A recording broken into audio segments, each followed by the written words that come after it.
Everyone, the YouTube stream has started, so when we have a quorum, we can begin.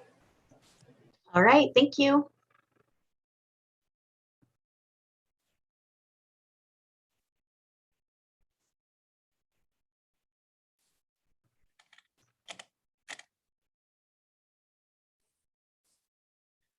Good morning, everyone.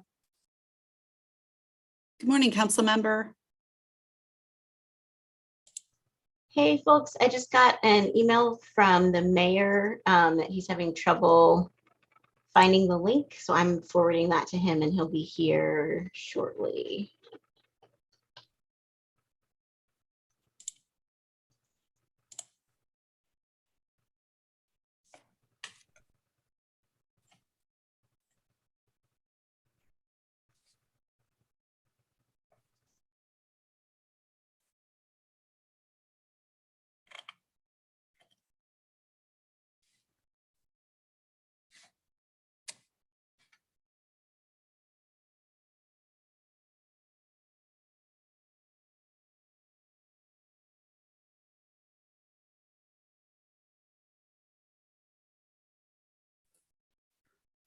Good morning, everybody. Good morning. Good morning. Good morning, Chair Howerton. Good morning, Councilwoman. I like the orange. It's pretty. Morning, everybody. Good morning, Good Mayor. morning. Good morning, Sometimes problem with Mayor Schul. getting in on the link, and I Morning. appreciate Mayor Pro Tem sending it to me. Yeah. Your, Sometimes we still get challenged with these Zooms. I know we do, and it's not just an old age problem either. No, I don't think so either. So let's see, do we have a quorum? I think we do on our side. And do you all, how many members do y'all need to? We have 3 members here, and do you all have enough to get going, Chair Howerton? We don't have a quorum. We'll I'm have not sure two. what your quorum is for this meeting, if it's 2 or 3 or. Good morning, Mayor. Good morning, Chair Howerton. It's Monica. Good morning, Monica. We do need 3 commissioners on the line. And right now, it looks like we only have Commissioner Carter just Yeah, joined. Commissioner Carter is there. Yeah, so we've got 3. she's not a committee member. It's Right. we actually need Vice Chair Jacobs or Commissioner Burns. I'll send them texts real quick. Well, we can always get started, Mayor, and anything that Sure. we have to approve to vote on, we can hold off on that. Agreed. Yeah. So I'm going to call this meeting to order at 9:03 a.m. Yeah, 9:03 a.m.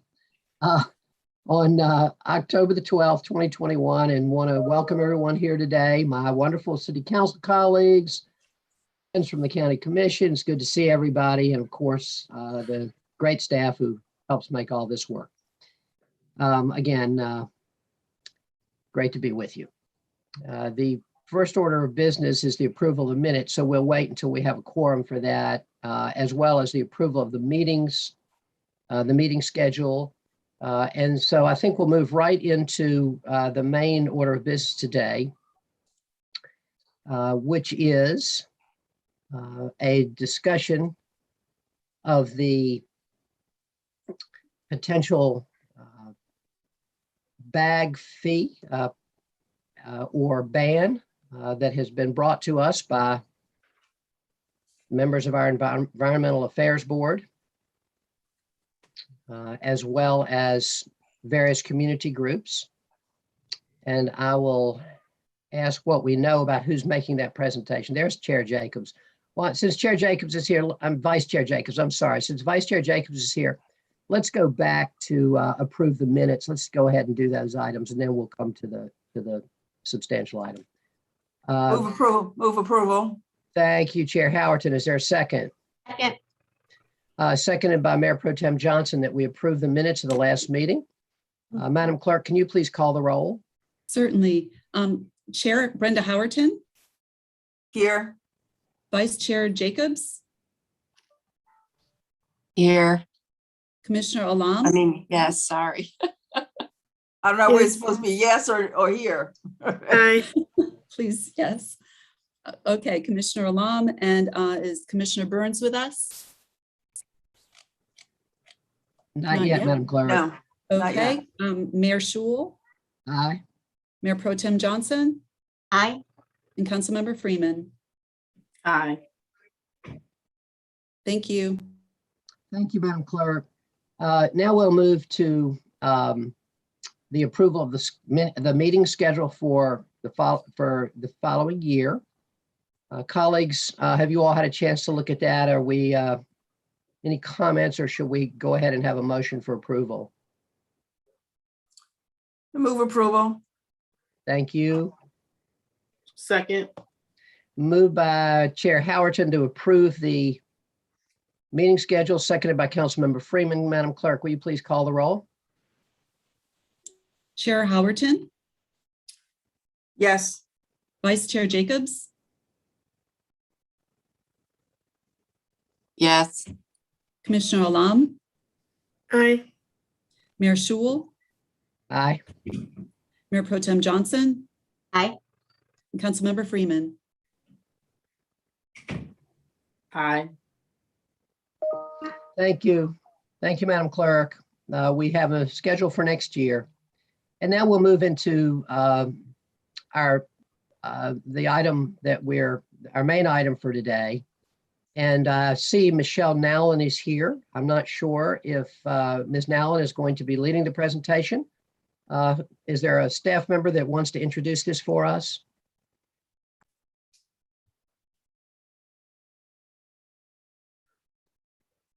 Okay, then I'm going to, I don't hear one, so I'm going to ask Ms. Nowlin, can you make yourself available to be heard, please? Yes, thank you very much to all the members of the committee and staff for allowing us to join you this morning. I believe, first off, I am Michelle Nowlin. I'm a clinical professor of law at Duke University and the co-director of the Environmental Law and Policy Clinic. We are a nonprofit teaching law and consulting firm, joint enterprise of the law school and the Nicholas School of the Environment at Duke. And we teach students how to practice environmental law and about the development of environmental policy. And in doing so, we represent nonprofit organizations and low wealth communities throughout the Southeast, predominantly in North Carolina, on various environmental matters.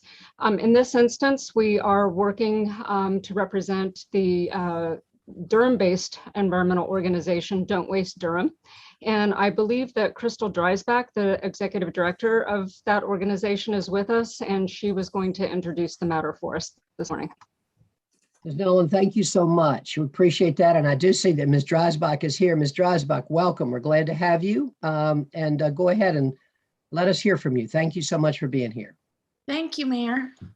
Hi, everyone. I'm Crystal Dreisbach, founder and executive director of Don't Waste Durham. Today represents an important day for Don't Waste Durham, and I want to thank you for having us. My organization's mission is to reduce waste by preventing trash in the first place. And we work on systemic change to reducing waste, made up of behavior change, not just by individual consumers, but those of business, industry, and government. And we work on this in three ways: by innovating and demonstrating solutions that give consumers and businesses sustainable alternatives now, and by advocating and raising awareness among consumers so they can make better choices. And finally, by evidence-based policy change or supportive regulations. That's the third key facet that supports behavior change. So we're here today to talk about pollutants like plastic bags, which are preventable if we combine better consumer choices, positive influence on industry, and these supportive regulations. So I want to briefly talk about the why behind Don't Waste Durham's mission. Yes, one thing is we would like to make an environmental impact, including reducing the clogs in stormwater drains, reducing microplastics in our food and drinking water, and slowing climate change. Specifically in North Carolina, reducing waste means less trash in our landfills many of which are approaching capacity and are located in low wealth communities of color. Cutting down the number of plastic bags in our Durham community also reduces the tanglers, which are a significant problem and cost in the already struggling recycling industry, contributing to the rising cost of recycling contracts for cities like Durham. But the most important thing I want to emphasize is that waste like single-use plastics and the toxins they represent are increasingly recognized as an equity issue. Durham is widely known to be growing in population daily, and our growing trash input continues to be trucked daily far away to a low wealth community of color. And the Kohari Indian tribe of Indigenous Americans is also located primarily in Harnett and Sampson counties, where the landfill is located. The fees for single-use bags we'll be talking about today is not a novel concept. Bans, fees, and other regulations placed on single-use bags is an evidence-based legislation tool and is well documented to work in 400 cities and states in the US. We know that Durham can do it too and needs to do it too. As we all know, systemic change can often feel very challenging, especially when we look at the news, and sometimes real change feels futile. But we at Don't Waste Durham are in it for the long game. We've worked with the EAB since 2012 towards styrofoam and plastic bag regulation, and we are very lucky to be working with the Duke Environmental Policy and Law Clinic, whose staff will now be presenting details about what we know about bags in Durham. Thanks. Thanks, Crystal. This is Nancy Lauer. I'm a staff scientist with the Duke Environmental Law and Policy Clinic. We have a slideshow that I'm wondering if we can share or have shared before we start the rest of the presentation. Yes, you may, Ms. Lauer. Can you share your screen?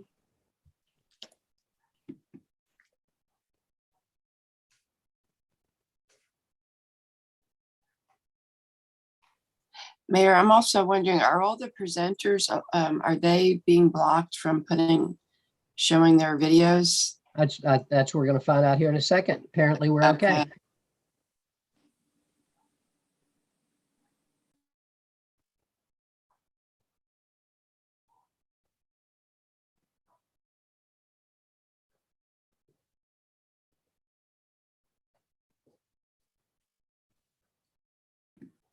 Would you like me to wait until my video can show?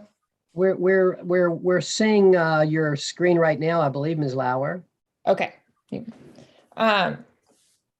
you all so much. The purpose of this slideshow is to give you all some more background and to share some of the research that the Environmental Law and Policy Clinic has done over the last few years, looking into the problems and the costs associated with single-use bags.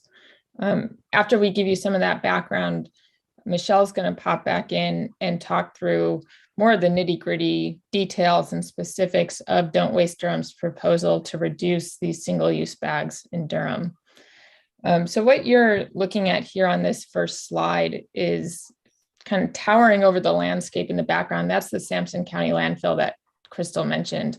The Sampson County landfill is where Durham sends most all of its trash. It's located 96 miles from downtown Durham in a primarily Black community known as the Snow Hill community. According to the US Census Bureau, this community is almost 80% Black compared to the state of North Carolina being 22% Black. And 17% of the trash that Durham sends to this landfill is plastic. Along with this trash comes a number of nuisances like truck traffic and noise, foul odors, buzzards, and really just an increased anxiety and loss of community that comes with living next to the largest landfill in the state and one of the largest landfills in the nation.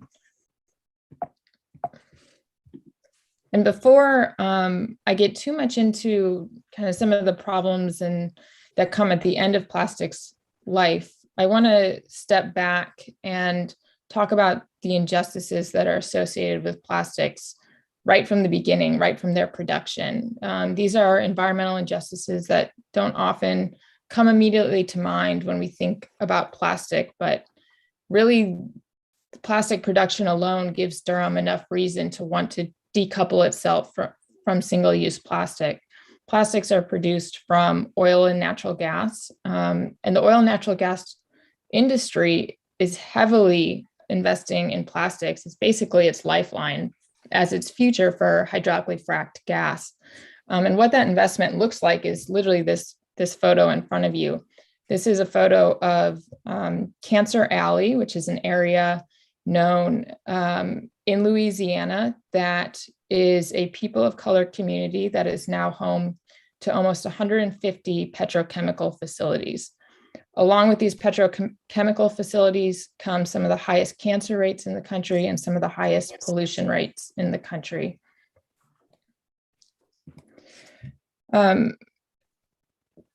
Thinking about just the production of plastics and single-use plastics, really a comprehensive policy would address all single-use plastics at their source to really limit those injustices associated with their production.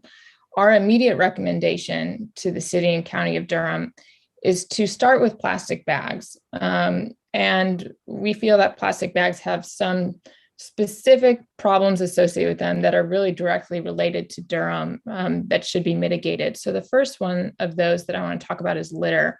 Between 2017 and 2019, the Duke Environmental Law and Policy Clinic conducted a number of stream surveys across Durham. So we went out to segments of urban creeks and streams, and we counted the amount of litter in those streams, and we took note of what types of litter was making up the trash in those streams. And the picture you see here is really a good representation of what we found. Most of it was plastic, and a lot of it was plastic film.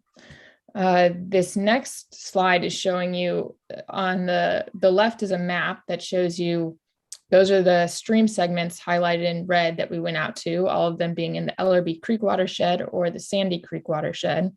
And then the graph on the right is showing you basically our data.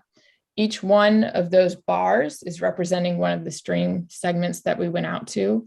And the colors that make up that bar is showing you the portion of the different types of litter that made up the trash that we found. So again, a lot of it was plastic. And if you draw your attention to the parts of the bars that are that kind of dark purplish gray color along the bottom, you might be able to see my mouse here. That's the portion of litter that was plastic film. So across all the streams, we were finding that plastic film made up 39% of the trash in Durham streams. And if we break that up even more, plastic bags were about 8% of the litter in the streams that we sampled. And this is concerning for a number of reasons, but one of the reasons I want to highlight is that the Haw River Keeper has actually gone out and done a sampling scheme in many of the rivers and reservoirs in the area and in the Haw River watershed. And they are looking for microplastics. When plastics get in the environment, they don't break down into soil and nutrients. All they really do is break apart into smaller pieces of plastic over time. And these are called microplastics that are concerning if we ingest them, when they get in the food chain, and when they get in our water sources. So the Haw River Keeper is finding these microplastics essentially everywhere that they sample, including Jordan Lake, which is a primary drinking water source for the area. Another really concerning problem that we find with plastic bags is that they are notoriously difficult to recycle. You actually cannot recycle a plastic bag by placing it in your curbside bin. What happens when you place a plastic bag in your curbside bin is that it gets taken to the Sunoco recycling sorting facility in Raleigh. That facility's purpose is to take those recyclable materials and sort them into things like aluminum, paper, glass, and then send those bales off to recyclers to ultimately be made into new products.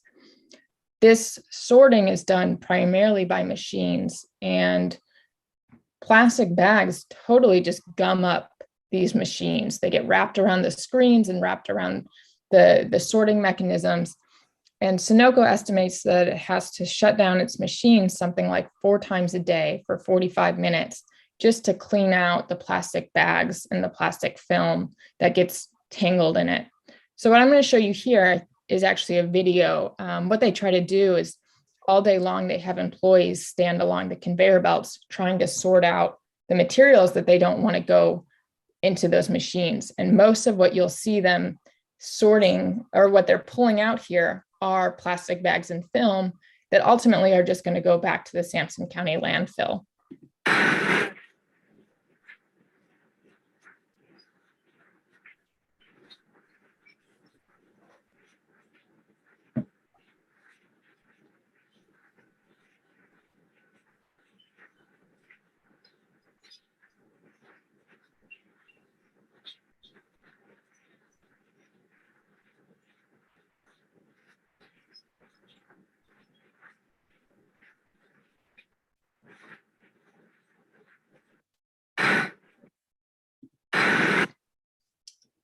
And then the last thing I want to bring your attention to before I hand it off to Michelle to get into the details of the actual proposal is that businesses don't really care for single-use bags either.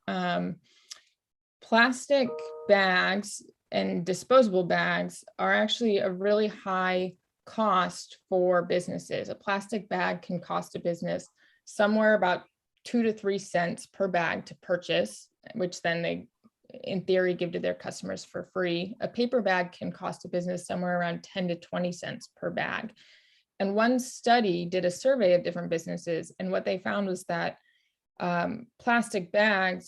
disposable bags were the 4th highest operating cost for businesses. And this is after things like payroll, credit card fees, and other large operating expenses. So this is really a huge cost for businesses. And one of the reasons why, when we did our own survey of local Durham businesses on their attitudes towards reducing single-use plastics, and in particular, their attitudes towards Durham implementing a fee on bags, we found that businesses were actually really supportive of this idea, likely in part because this is just a huge cost and burden for them to provide these bags for free. We found that out of 60 local businesses that we surveyed in Durham, those businesses came from the different census tracts that you see here on this map. 85% of those surveyed businesses were either in favor of or indifferent to Durham requiring them to place a fee on bags. And you'll see that most of those businesses were actually quite in favor. It's really only a handful that fell in that indifference category.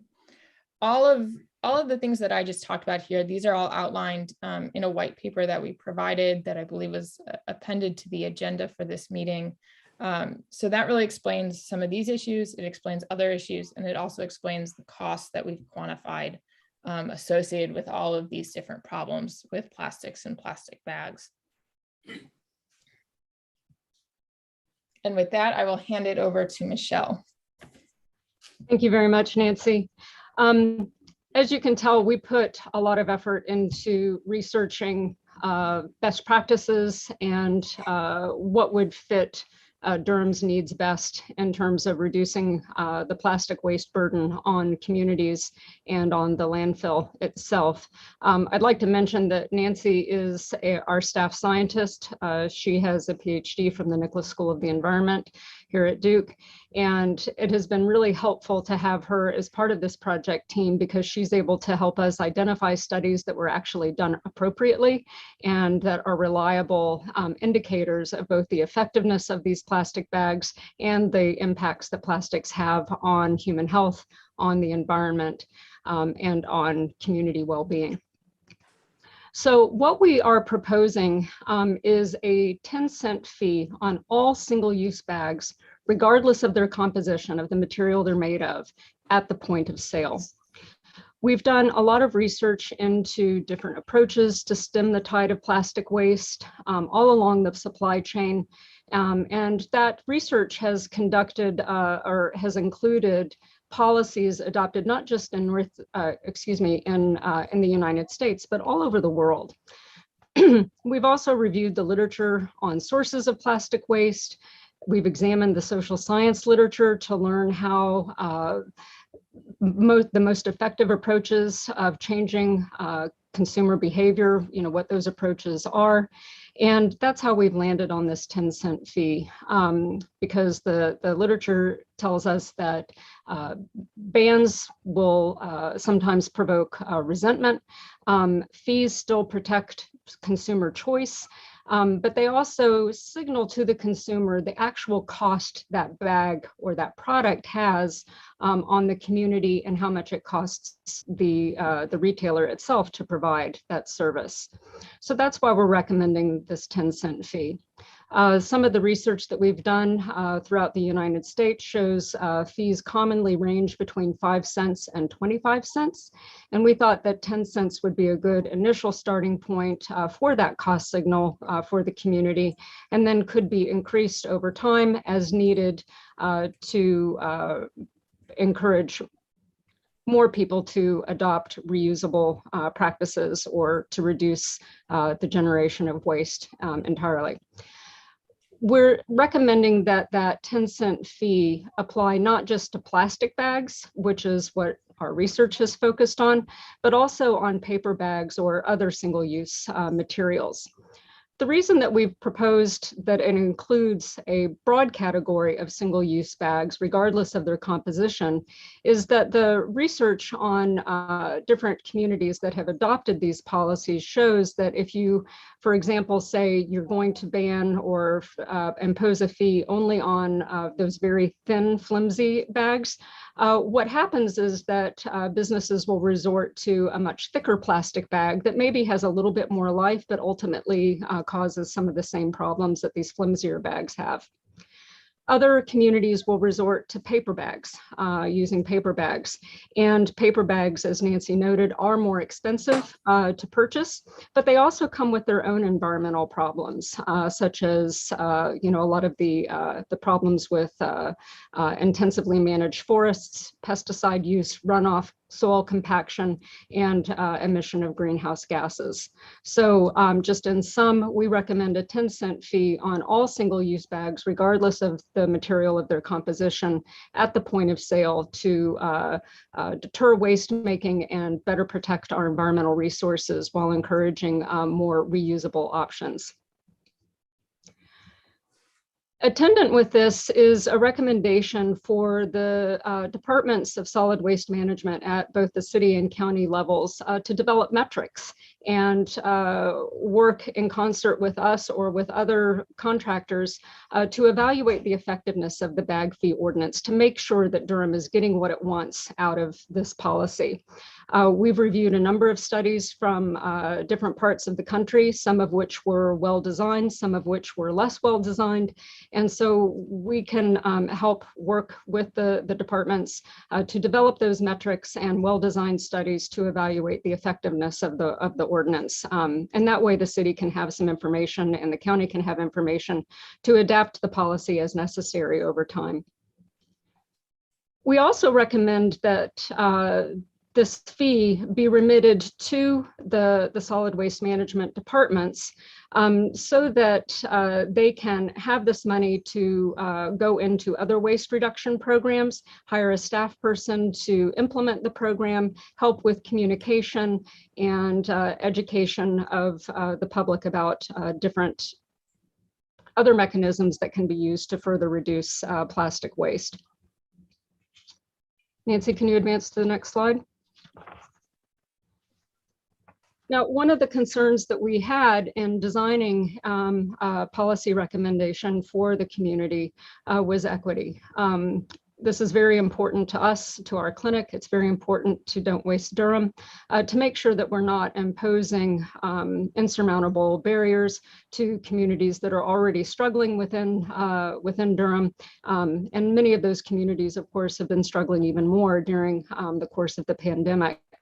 And so we have done, again, a lot of research looking at what other communities have done to reduce the impact of that fee on low wealth communities, low income communities, and also figure out other ways of appropriately sharing information and communicating these strategies to all segments of the community. So the easiest thing to do, of course, is to define groups of people within the community who would be exempt from paying this fee, with the acknowledgement that even a 10-cent fee could be, it's additive over time and could be a burden for some members of the community. And so what we're recommending is that customers who use nutrition benefits or receive Medicare assistance and other assistance programs, they would be exempt from paying the fee if they were choosing to get a single-use bag at that point of sale from the retailer. Another option, though, that we have recommended, and this is something that Don't Waste Durham is already starting to roll out, is providing providing free reusable bags and recirculating bag programs within the community for all Durham residents. We're recommending that perhaps part of that fee could go collected on the single-use bags could be used to support these efforts. The program that Don't Waste Durham has rolled out is called Boomerang Bags. It originated in Australia. And it is using scrap materials, discarded t-shirts, other fabric remnants, largely from donations from other people within the community and also from the scrap exchange to make and distribute reusable bags. This program has been already, Don't Waste Durham has rolled out this program on a pilot basis at Save-A-Lot stores here in Durham, and it's going pretty well. They're collecting those bags, sanitizing, washing them, and then resupplying them to the retailer. And if you have questions about that, I'm sure Crystal would be able to address that at the end of this conversation. We're recommending the implementation of complementary waste reduction programs to maximize the benefits of this policy. That can be something very simple, such as more community outreach and education, but also demonstration of other voluntary measures that can be employed to reduce plastic waste. Very simple things like asking businesses to not default to giving those plastic utensils for takeout food, but asking the customer whether they want those things, whether they want the condiments, rather than just dumping them in. And if you're like me, you have a whole drawer in your kitchen that is overflowing with little takeout packets, we can cut down on that kind of waste through these complementary waste reduction programs. And then, of course, also using culturally appropriate messaging and communication in unrolling the program and educating members of the community about it and the reasons for its adoption. Nancy, can you move on? Oh, thank you. So this is the last slide. And so this is just a quick review of where we've been and where we would like to go with this. So we made our proposal in conjunction with the Durham Environmental Affairs Board, responded to a lot of their questions and concerns as we were formulating this policy recommendation. And then in August of 2019, the EAB voted unanimously to support this proposal. We were hoping to be able to move forward with the proposal back in March of 2020, but as we all know, life as we knew it kind of was upended at that point in time. And so we put this on pause and used that time to prepare a thorough white paper that summarizes some of the problems that Nancy has already discussed, goes into significant detail about the actual economic costs plastic bags impose on the community in Durham, and other policy solutions to reduce plastic bag consumption and the consumption of other single-use plastics. We've also spent the time doing thorough legal analysis, examining the authority of local governments in North Carolina to implement a bag fee, a bag ban, or take other measures to reduce single-use plastics.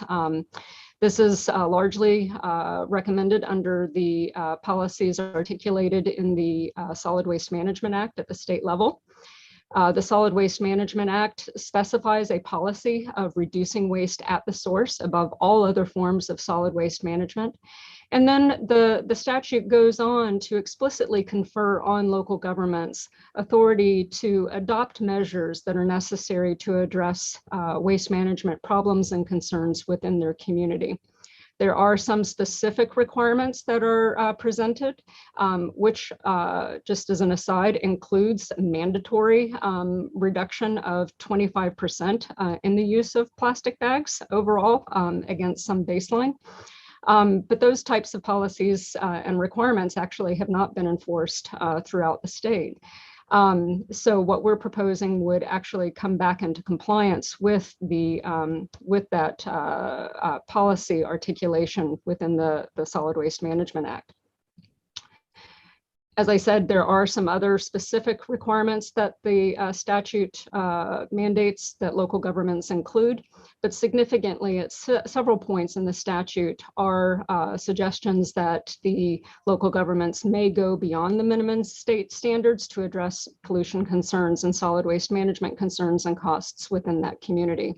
So we're confident that Durham and other local governments have this authority. And in fact, there are many local governments throughout the state that are looking into exactly these sorts of policies and hoping to move forward in the next year. And then finally, we have prepared a draft of an ordinance for the consideration of the committee and the county commission and city council. And that I think was made available to you prior to this meeting. So we are happy to look over that with you, talk through the different proposals and answer any other questions that you might have. So thank you very much. Ms. Nowlin, Dr. Lauer, Ms. Dreisbach, thank you so much. Could you take down the slides, please, Dr. Lauer? Thank you. Sure. Good, great presentation. I thought the white paper was great and really very, very appreciative of the work you all have done to get us here and persisting through the pandemic to do it. So thank you. Before we go into discussion by members of the council and commission, I wanted to know if there are attendees today. We had a bunch of people say they signed up to speak, which I received previously. I don't see most of their names actually in the attendees list.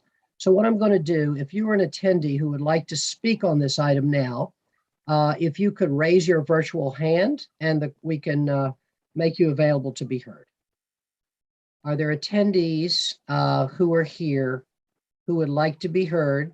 And if so, could you please raise your virtual hand?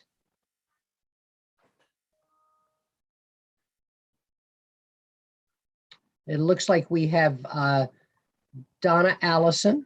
Thank you, Ms. Allison, welcome, and we're glad to have you. You have 3 minutes. As a longtime Durham County resident, I'm very much in support of this measure. When I'm shopping and going around Durham, I see a lot of plastic bag use, and I'm really concerned about the impact it's having on the environment. Many people who are recycling in my neighborhood put plastic bags in their recycle bins and not aware that's not where they're supposed to go.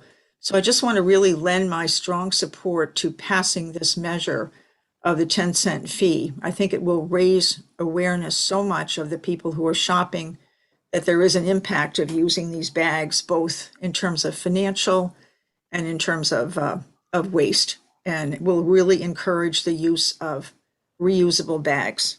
So thank you.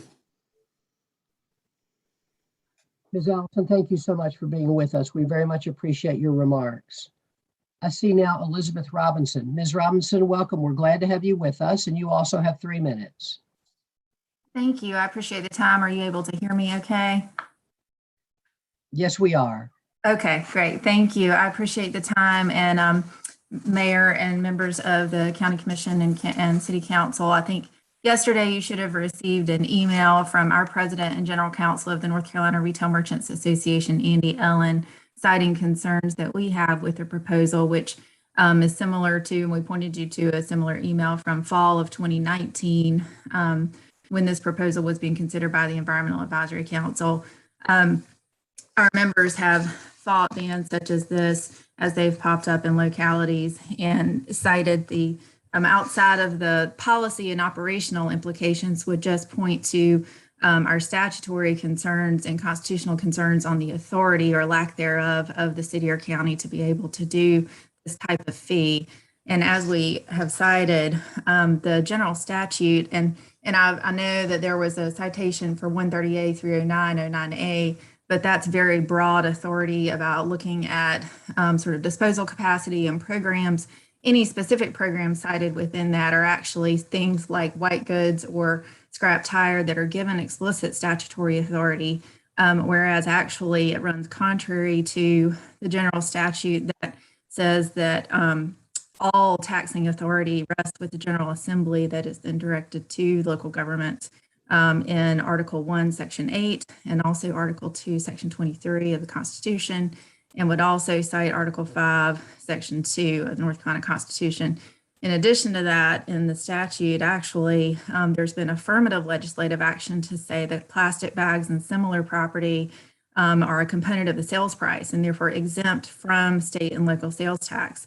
So first and foremost, we would question any statutory authority and would look more closely at that. We obviously have also operational and policy concerns with how this type of fee could even be implemented at a point of sale level, particularly if there were exemptions to be put in place. And some of the cost concerns have been cited earlier. There have been some concerns, particularly through COVID, as it was mentioned, what we've all been faced with over the last year and a half, even from sanitation issues. We've seen some places reverse previous positions on plastic bags because of sanitation concerns with reusable bags. And also just as we try to get our businesses back on their feet after everything that they've been dealing with for the last year and a half and are dealing with supply chain issues as it is, would not want to impose any additional burden. So with that, I would respectfully request that you all look to oppose this proposal. We very much have supported voluntary efforts through the years that we've seen many of our retailers implement. But thank you all so much. I appreciate your willingness to hear our concerns and happy to continue the conversation. Thank you.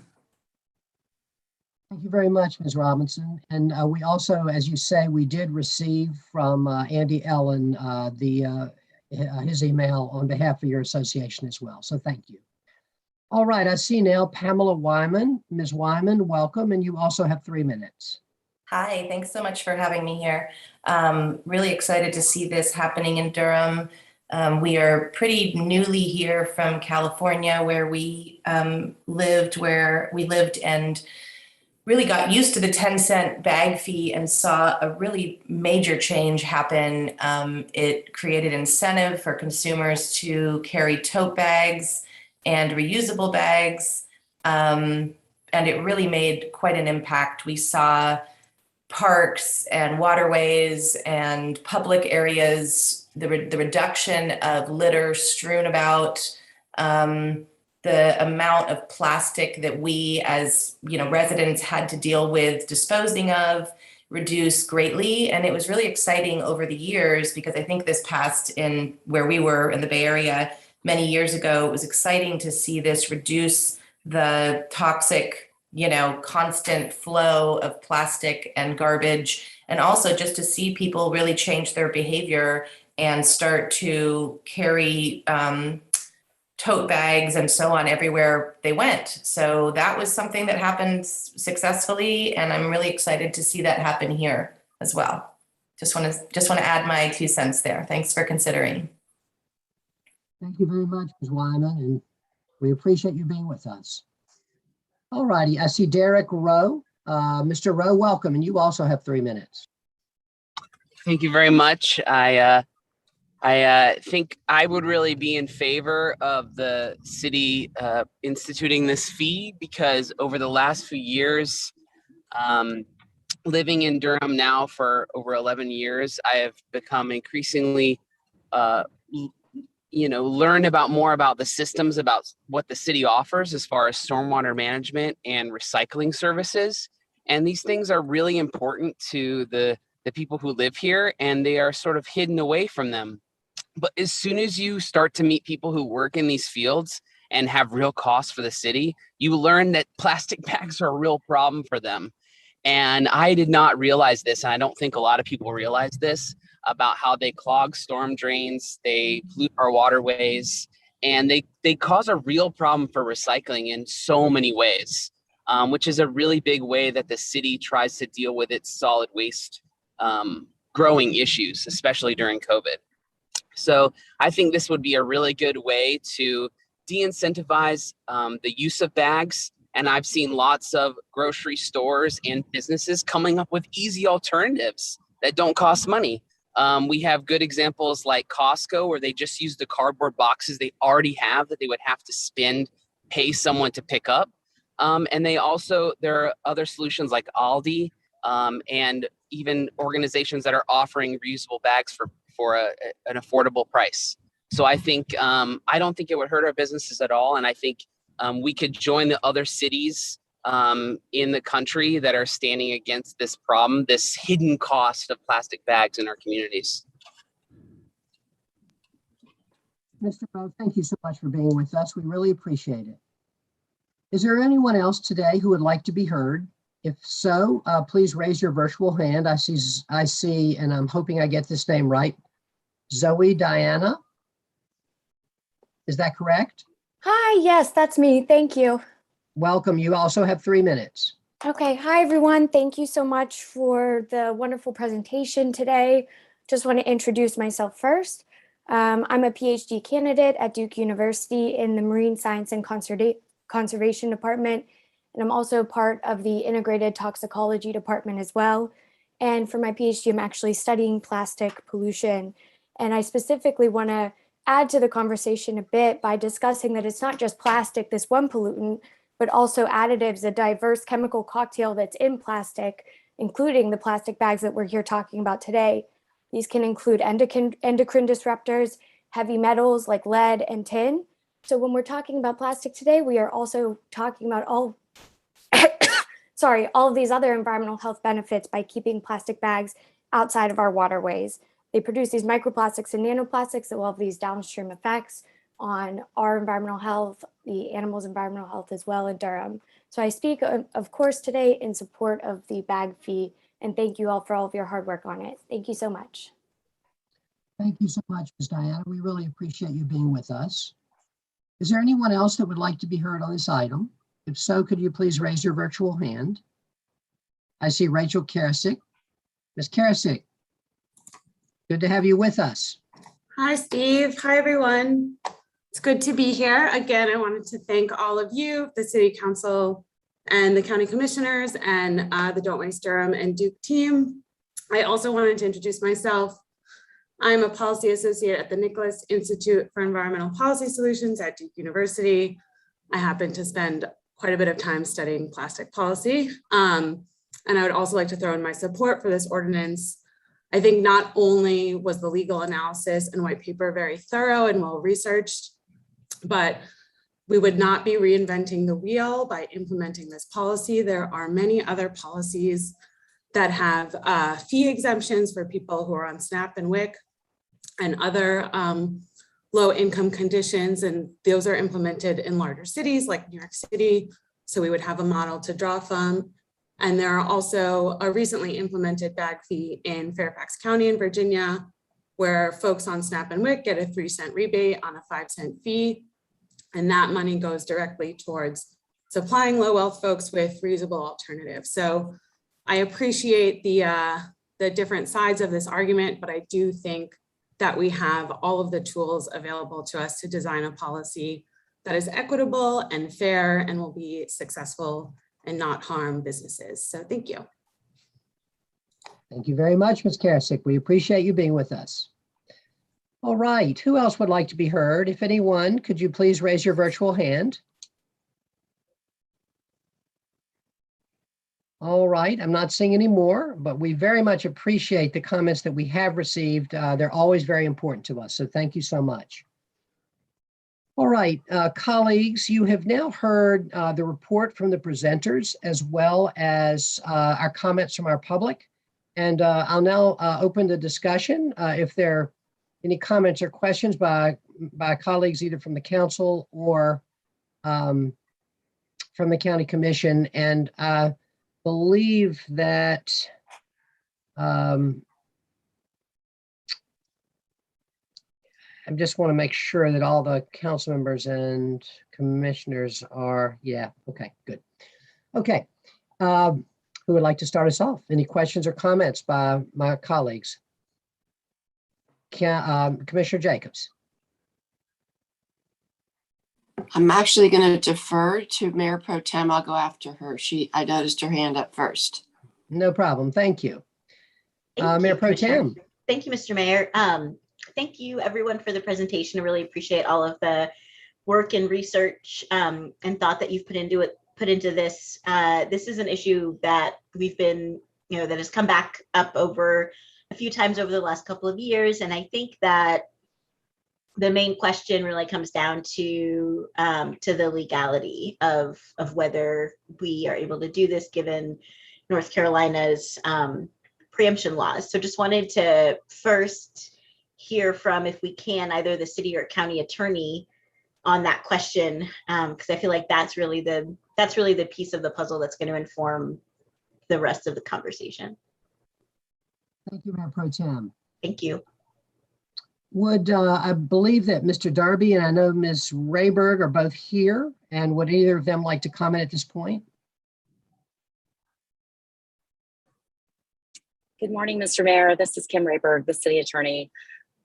I would really like to have our office have a little more time to analyze both the white paper, to get reacquainted. I did spend some time yesterday reviewing emails and correspondence from Sherry Zan Rosenthal, who was the attorney in the city attorney's office who had previously been following this matter. I don't want to just on the fly opine right now, but we will get some analysis to you very soon. Thank you very much. I appreciate that, and we'll look forward to that, Ms. Rehberg. Mr. Darby, do you have any comments? Likewise, I think this needs to be studied a lot more, especially coming from our office. I like the concept and I like the way, the direction we're moving into. And I was just thinking here, how can I change the things that I do when I go to Walmart or any place else and get all those plastic bags and bring them home? But yeah, yes, I think we just need to study it some more to be sound in our opinion. And that way, all of us can hopefully get on board. Thank you. Thank you, Mr. Darby. Hopefully you and and our city attorney can work together on this, and I know you will. Ms. Nowlin, Ms. Nowlin? Yes, thank you. I know this is not the appropriate forum to litigate this issue, so I just want to quickly reference that we had received the concerns of the Retail Merchants Association back in the fall of 2019, and that guided a lot of the additional research we did over the last couple of years. We've examined every one of the concerns that were raised. We have a short, condensed legal analysis that we shared with you for this morning, but we are compiling a much more comprehensive document that we would be happy to share with members of the committee, as well as the city and county attorneys. Thank you so much. Thank you very much for that. I know that our attorneys will be very happy to have that, and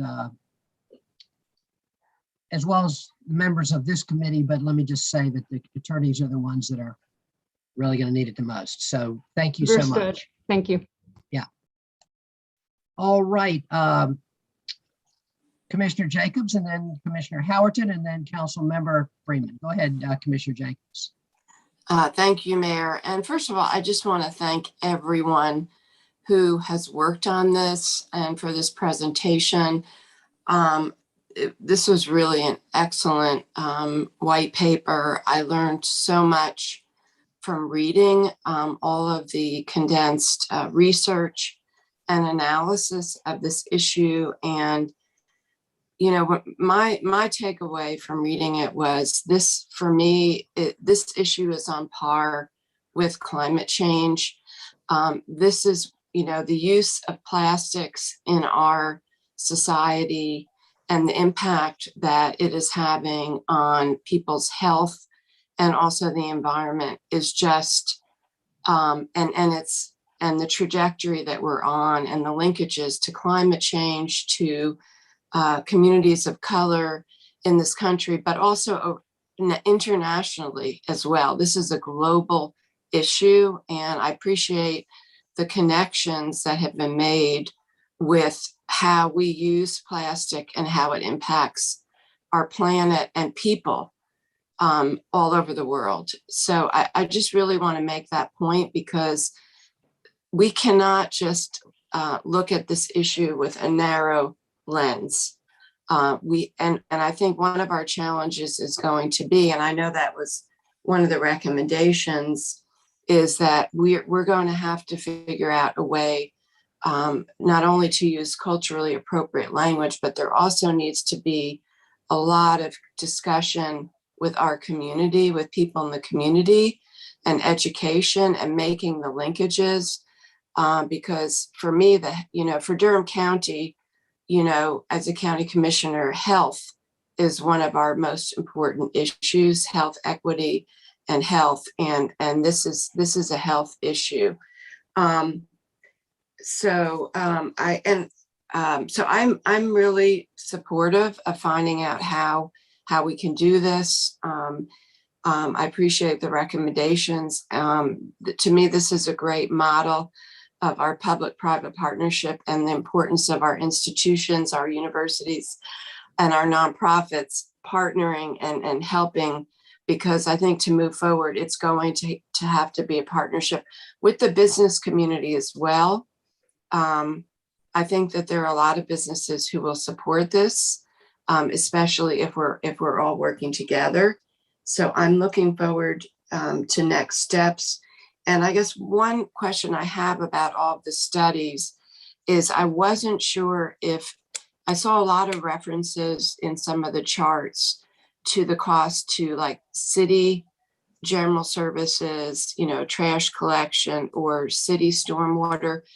Did you all look at county as well? Because we have our county general services picking up trash, and also we have our stormwater, our Triangle wastewater plant. And I just was wondering, I know personally, I get called all the time about the trash in northern Durham. And if you go out to Stagville Road, Bahama Road, and you look at our watersheds up there, which is Durham's drinking water, and you see the plastic bags that have blown off and they're sitting in the watershed for Little River drinking water. And this, again, this gets back to the impact to the water that people are drinking in our community, and the microplastics and all of those additive chemicals that we've heard about. So I guess I don't know who's appropriate to answer whether you all did look at the costs also to Durham County government. This is Nancy Lauer.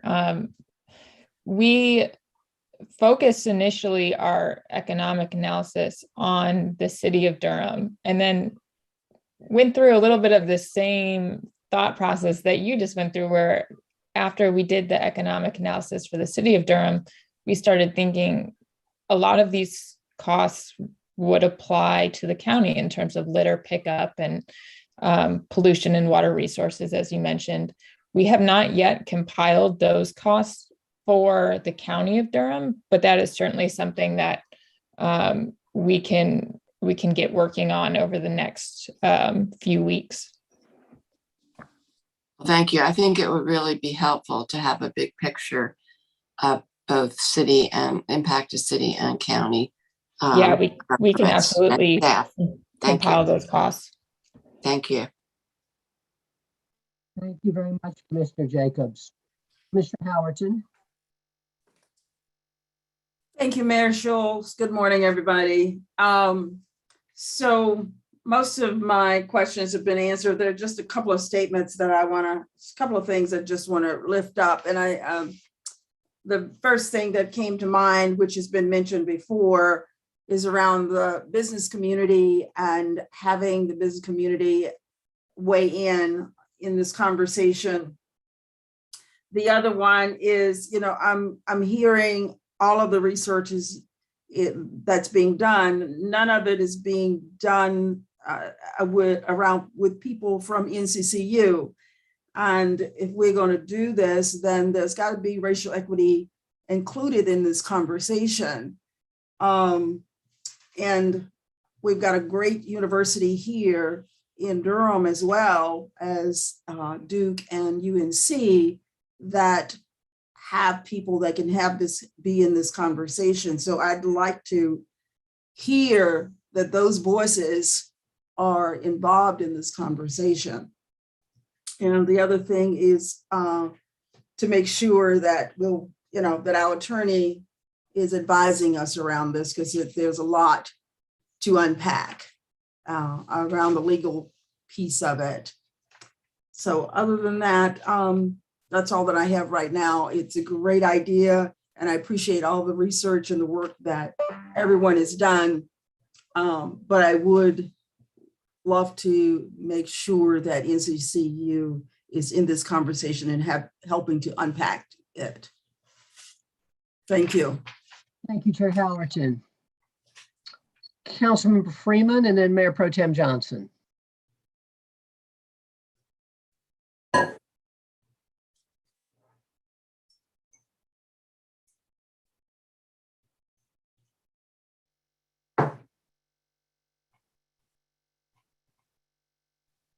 Councilmember, there we go. Yes, we can. Yeah, I'm sorry, I'm having a little bit of internet trouble. I had to switch to the phone. But I do want to appreciate Chair Howerton's comments and note that the Masters of Public Administration Department program at North Carolina Central will be a good partner in this. I want to first just thank Crystal Dreisbach for all of the work that she's done. I know when I first joined the council, we talked about this issue, and we also included straws in the conversation, acknowledging how much harm is being created by all these plastics. And so I really want to just sit back and say, thank you, Crystal. I know that you've been carrying this load and doing this work for a long time. I want to appreciate Dr. Lauer and Bowman for joining in to add the white papers and all the research, because I think that is really important in acknowledging how Cancer Alley has an impact on a disparate group of people that are usually of color, especially in Snow Hill and many other areas across the state. I am very mindful of the context of how this is all set up, and as soon as I think it was Rebecca, I didn't catch your last name, I apologize, with the National Retail Association, mentioned that, there would be an undue burden on, the businesses coming out of COVID. I did want to ask, as an organization, what exactly is the National Retail Association doing about Cancer Alley, or to address Cancer Alley and the pollution and the health concerns that are coming out of, the pollution that's created based on the information that's been shared today. And you may not have an answer today. I just would love to hear more about what it is actually that the National Retail Association is doing, because it is a huge part of this problem, and it needs to be addressed. And so I can appreciate all of the legal issues that are in play in the context of how in this state we are preempted, but I'm also very clear that we have to do something, as it is, as Vice Chair Jacobs mentioned, on par with climate change. And if we don't do something, the harm that we know it's creating in our water, the harm that it's creating in chemicals that are released into our air, all of that has to be addressed. And I want to do it in a way that creates the conversation and the actual behavior change, so that we aren't using plastic bags, more so than just having a fight about whether or not we have the law or the rule or the ordinance or the fee on the books. And so I know that we saw the preemption with the straws, and I'm concerned, even with our legal team, as fierce as they are, they're not going to find a way around the state legislature. And moving this forward is going to take a commitment to actually pushing at the state level beyond this conversation. And so I really would love to have that conversation with my colleagues here on the county and on the council side, county commission and the council side, because it is going to take all of us to figure this out. The conversations that I've been having over the years, I really, really want to just step back and say, again, Crystal's Dreisbach's work to make sure that those, I still have my, what did you call it? Your, made a note again, the boomerang bag. And I do want to note that Save-A-Lot needs a lot more of them because they are of very high use in that area. There is a lot to be said about, balancing the negative implications of the cost, because I do want to say that the cost is way more than 10 cents, even bag. And 10 cents is a very minor cost for some, but it's a major cost for others. And I appreciate the work to actually lay out how, the exemption could be in place for EBT, SNAP, and other, folks, even by request, just noting that they just don't have it. And I know how this rolls out and how it moves forward, and it's kind of like we kind of push-pull. I don't want to do the push-pull. What I really want to do is figure out how we move forward. And so if that means having a conversation, having more conversations with the National Retail Association, I want to make sure that I let the representative know that I'm available and avail myself as much as possible in this conversation more than by request. Thank you, Council Member. Mayor Pro Tem Johnson, and then Commissioner Alam. Thank you, Mr. Mayor. Just wanted to make a couple of additional comments. I'm looking forward to hearing back from the attorneys around the legal pieces. I was also really excited about the reusable bag exchange recycling program. I feel like that has the potential to resolve a lot of the issues that we might worry about with implementing a policy like this. I think the environmental concerns are serious and are really important for us to address, and that we can't ignore the equity issues on the landfill side, on the waste side, to try to deal with any equity issues that might exist on the consumer side. But we do also need to think about, how this might impact consumers. I know that when I was in Europe and you had to pay €1 for a plastic bag, I was really, really good at remembering my reusable bags. There's definitely a motivation that comes into play when a cost is imposed. But we, of course, also want to make sure that we're not imposing costs disproportionately on low-income communities. So I feel like the reusable bag program paired with the bag fee is a really excellent way forward. And I'm excited to learn more from our advocates about that program, the pilots that they've done, and how we might also be able to support that as a city and a county. Thank you, Madam Mayor Pro Tem. Commissioner Alam. Thank you, Mayor Schul, and thank you so much to the presenters. This was very informative and helpful. As someone who studied sustainable materials and technology, I really appreciate the level of detail y'all talked about of the impact, not just, when we're using the plastics, but what goes into the entire life cycle of producing plastic bags, and, also addressing the fact that, the production of plastic bags also releases PFAS into our air and water, and how that impacts our most vulnerable communities, especially since right now to my knowledge, there's no in-store water filtration system that someone can even buy to filter out PFAS. So the impact that reducing the usage of plastic bags will actually have on people's air quality and water quality as well. And I also want to highlight, I had similar questions to Mayor Pro Tem Johnson and Councilmember Freeman about the reusable bags program. As Councilmember Freeman mentioned, the 10 cents can seem nominal to some of us, but it can add up very quickly. If you go to the grocery store multiple times in a month, And that fee just keeps building up. So how can we make sure that the rollout of the reusable bags is done in an equitable way, and making sure, our community members who don't have access to, coming to the city or coming to the county programs to receive a reusable bag, that we are going out to them to make sure that they have access to participating in that program. So like working with our, with the shelters across Durham, and different community organizations that work with our lower income residents and making sure that they have access to these reusable bags. I'd like to know more about that project. Thank you. Thank you very much, Commissioner Alam. Commissioner Jacobs. Thank you. I just had a few follow-up comments from the excellent comments that my fellow joint city county committee members have made.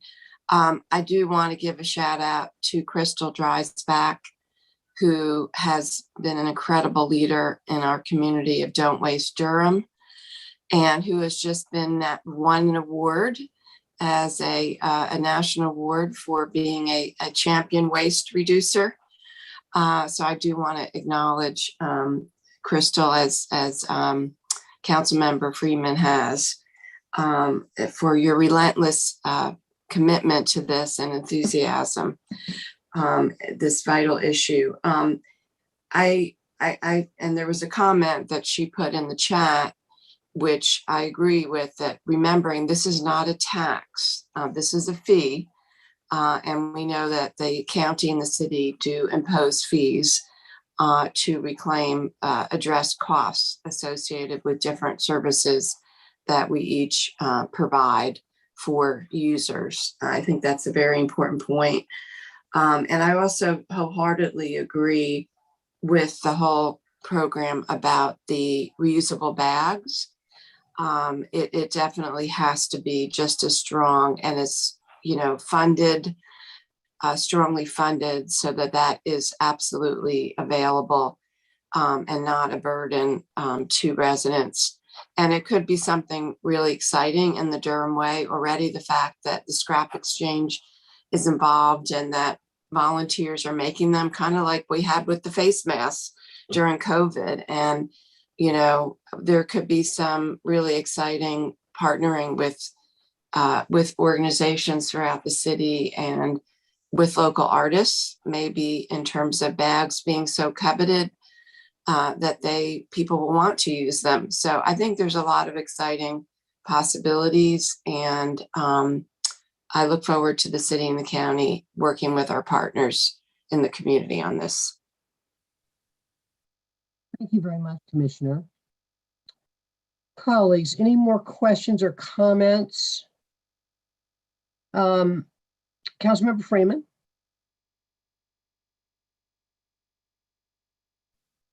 Councilmember, we're unable to hear you. Now, I think we can hear you now. Go ahead. Okay, thank you. I do want to just make sure that I'm clearly noting there is a context here around our state and the preemption that definitely is more harmful and toxic than us being able to move forward, that I would really like to focus on. And I want to make sure that it's clear that even if we did move forward, what we don't want to set in motion is the kind of situation we have with the PRIP program or the straws. And so, yes, I think it would be phenomenal to have this in place, but I think we have to do the work to make sure that our state legislature understands the importance of why we were trying to do this before we move forward. And so I think it'd be great to do some voluntary programs that support the kind of policy that has been brought forward, but I don't want us to kind of pit ourselves against the state legislature in a way that's going to make it so that they might even try to attack our stormwater fees or any other fees that we have in place. Thank you, Council Member. Any further comments? I'll make a few then to Ms. Dreisbach, Ms. Nowlin, and Dr. Lauer. We so appreciate you being here. The report was great. I think, to me, the thing that that was most eye-opening was the information about the landfill in Sampson County. I had never thought at all about the area in which that was located and the implications of that, and was very grateful to have that information.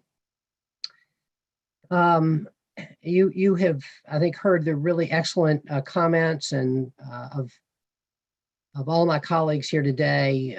I would just add my enthusiasm for this idea. I have been a couple of times to the Sunoco plant. What you see there, one of the things that you see is giant bales, a huge, ungodly number of bales of plastic bags that have been handpicked out of as we saw in the video, has been handpicked out of the recycling. And it's a staggering sight to see that. Not only to see people picking the bags out, and the thing about the video didn't really do justice to the kind of extremity of that experience of picking those bags out. I'll also want to say that just for the people that work there. So I think that you have heard unanimous enthusiasm for the idea from both commissioners and council members. And you've also heard the concerns about the potential legal issues. And I know that our council member, I know that our attorneys, both for the city and the county, are going to do a great job with this. One of the things I would say to my colleagues is, when at one point, Ms. Nowlin and her group brought to us, 8 or so years ago, maybe I'm thinking, early when I was on the council, the idea that we ought to take up some anti-fracking regulations here in Durham, and they had done a great job on it. At that point, I think my colleagues all agreed, and I think the members of that legal group also agreed, that we would be, in the way that Councilmember Freeman described, kind of tempting the legislature, and over something that really didn't matter much to us. We don't have many fracking opportunities here in Durham. I don't think we have any fracking opportunities here in Durham. So we didn't want to raise our head in that case to have the legislature potentially come down on us hard for something that we didn't feel there was much benefit from. This does feel like a substantial benefit. And so making that judgment about whether or not to take this on, I think, is something that we could do in light of the fact that we know this would be a tremendous benefit to our community. And we have a different Supreme Court now in this state.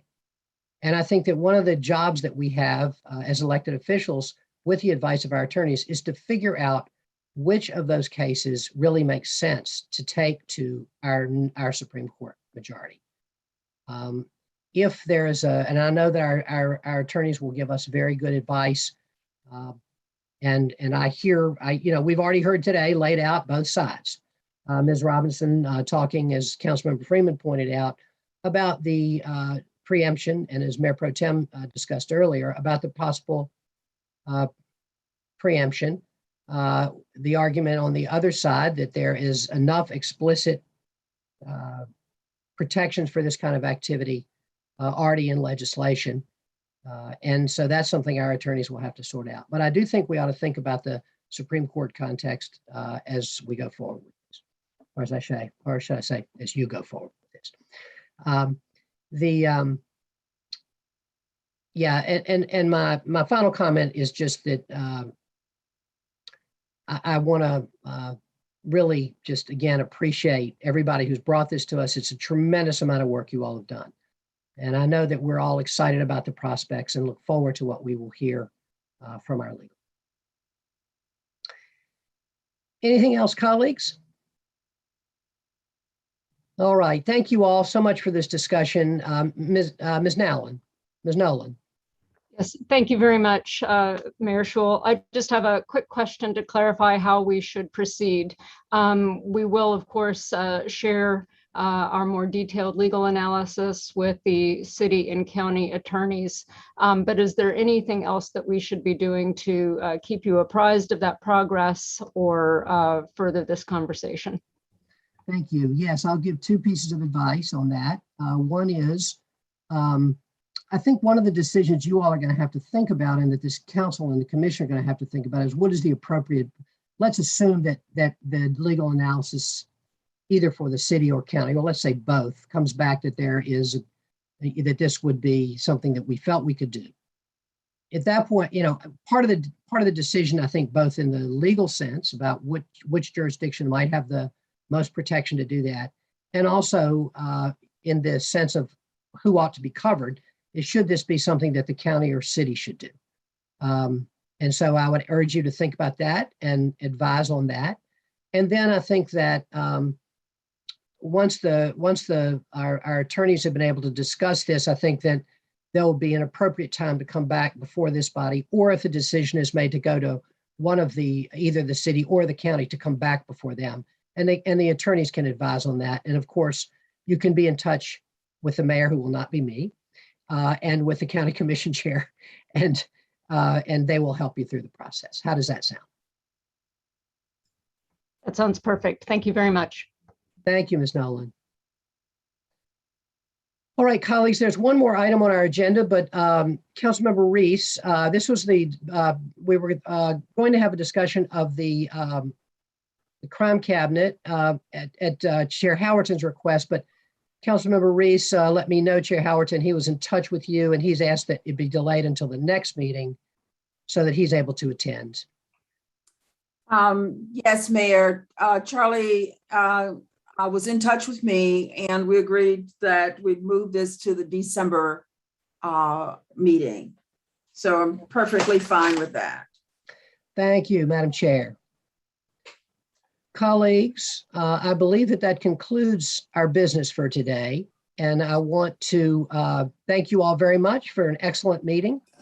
And I'm going to declare this meeting adjourned at 10:21 a.m. Thank you all so much. Thank you, Mayor Mayor. Schewel, can I just acknowledge that this is your last meeting? Yes, you can. It is. It's my last meeting of the Joint Yes. City County Committee. And I have enjoyed it immensely. And I look forward to watching you all doing it without me sometimes. Thank you. Take care, everybody. Thank you, Steve, for everything. Thank you, Wendy.